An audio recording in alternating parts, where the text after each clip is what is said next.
Hello and welcome back to the Manga Club, the club where we talk about manga that we've been recently reading and enjoying them in a way you've been recently reading and enjoying, and if you've read what I'm about to talk about, then in the comments what you thought about it. Jujutsu Kaisen means a lot to me. I've literally got a tattoo for it. It was the thing that sort of brought me into anime. It wasn't my first. The first one that really got me into it was Attack on Titan, but I feel like Jujutsu Kaisen was the perfect bridging gap to push me out into the rest of them, because Attack on Titan is so upscale in its anime, in its storytelling, that it was hard to find something that compared. And Jujutsu Kaisen for me was just a brilliant world with fantastic characters, an interesting power system, and brilliant just bad guys. It was like just a classic good and bad story, and I loved it for that, and I fell in love with it instantly. Through the anime at first, I watched that and I was obsessed.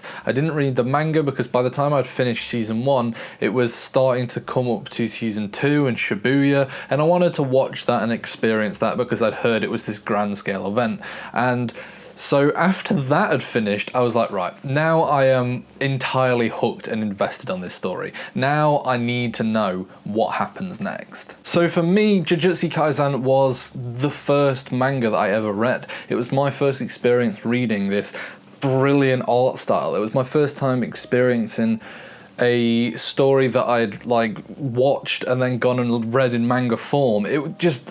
It was my first, and for that I will always remember it. I read them all in physical because I was sort of like, I want to experience it on the page, and after I caught up and everything, I was like, I'm gonna have to read online because I kept seeing spoilers everywhere, and I wanted to be involved in the community. I wanted to experience what was happening in real time.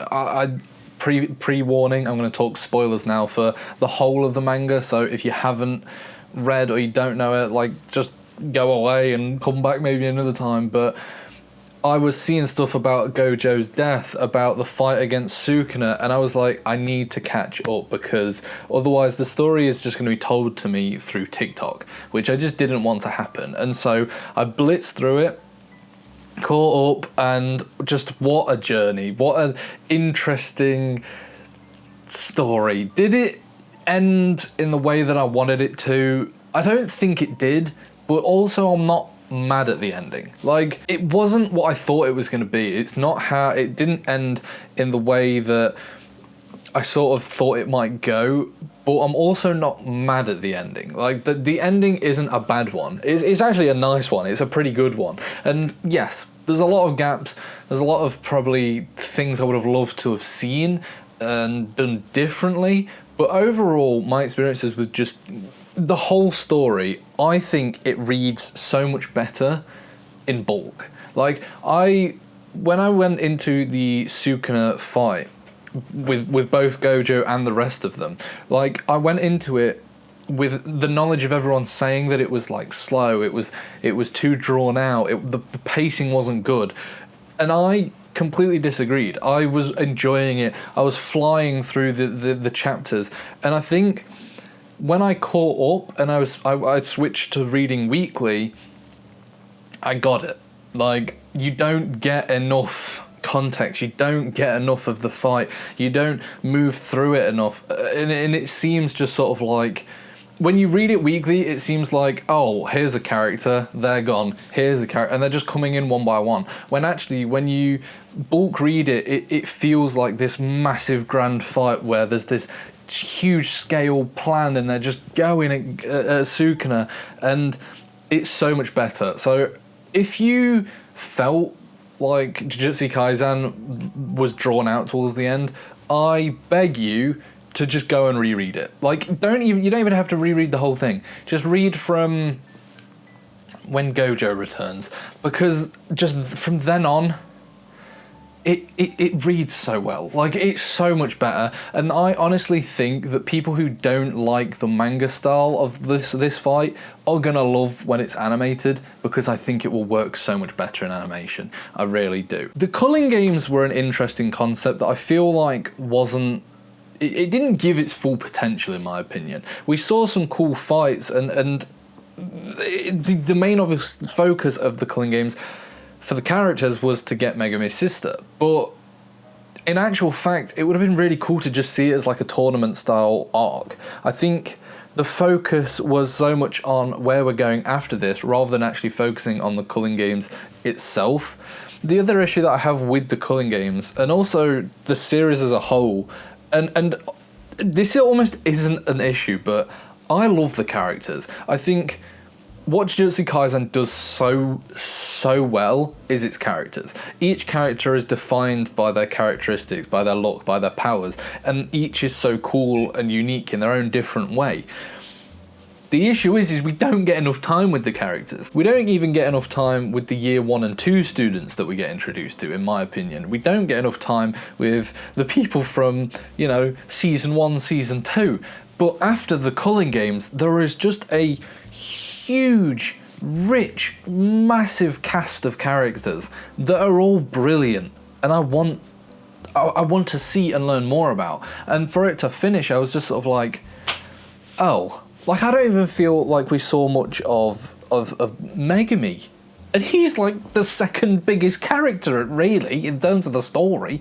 We didn't get a whole lot of all the characters, and for me, this story would have been perfect, honestly, if it was longer. Like, people hate on the length of One Piece. People who haven't watched One Piece hate on the length of One Piece. They say, how can it be so long? How can it be so drawn out?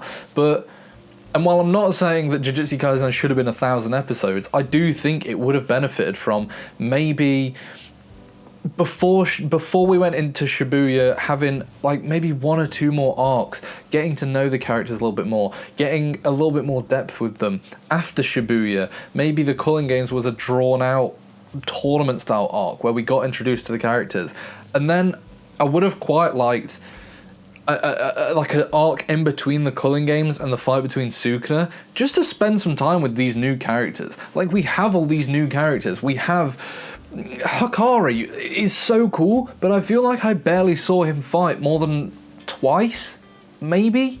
And I don't just want to see them fight. Like, I want to see other moments with these people. I want to see them, conversating, going and doing stuff, going and doing missions, tasks, whatever it is. We just didn't get enough of it. And so, in my opinion, the biggest fault with Jujutsu Kaisen as a manga of the whole is that its characters are so brilliant, but we got so little of them. And I would have loved if they'd done it like a second part. Like, it went away to go and do a part 2 of Jujutsu Kaisen, and we got to spend time with the whole cast of characters now, because we have such a massive array of just brilliant characters. And so I say that's not really a fault, because that's almost a testament to how good the character writing is. And in my opinion, that is the greatest feat of Jujutsu Kaisen, is its ability to just introduce new characters, and they all are so interesting and cool. But regardless of all my moaning and complaining, I still was like content with the ending. Like I say, it wasn't the ending that I wanted. I don't know what I wanted, to be honest, but at the end of the day, Jujutsu Kaisen was special to me. I think people wanted Gojo back, they wanted all this and that, but to me, the issue with all that is, everyone always says, I love a dark manga or I love a dark anime where they're not afraid to kill off the cast. They're not afraid to, Ned Stark, Game of Thrones. I know that's not anime or manga, but just Attack on Titan, anybody can die at any minute. And so when your biggest character dies, everyone complains. That, to me, just doesn't make sense. Gojo wasn't invincible. If anything, if Gojo had just won and that had all it had been, would you not have been a little bit, like, cheated out of, oh, okay, what's the point of this story then, if we've just got this all-powerful character that cannot be beaten by anybody, not even the strongest king of curses? To me, it made sense for Gojo to lose. I think the biggest issue with the whole Gojo death is that we didn't see it. And I've seen an Instagram reel which made it stunning. Like, it made it such a beautiful moment. It made it so that he was about to give the final killing blow to Sukuna, and then he turned back to Megumi. And Gojo, seeing his, basically apprentices who he's brought up from a child's face, made him stop and question what he was doing, and in that moment, Sukuna killed him. And that just rounds it into a brilliant moment, which we didn't get. But regardless, I do think just go and read it in full. I honestly think it will be respected way, way, way more once this is animated, because it's just so much cleaner, and it's so much better consumed all in one. But anyway, let me know, what did you think of Jujutsu Kaisen now that it's finished? The whole manga, if you've read it from start to finish, what did you love, what did you hate? I'm genuinely intrigued to know what you think about it in the comments, but I will see you next time on the Manga Club.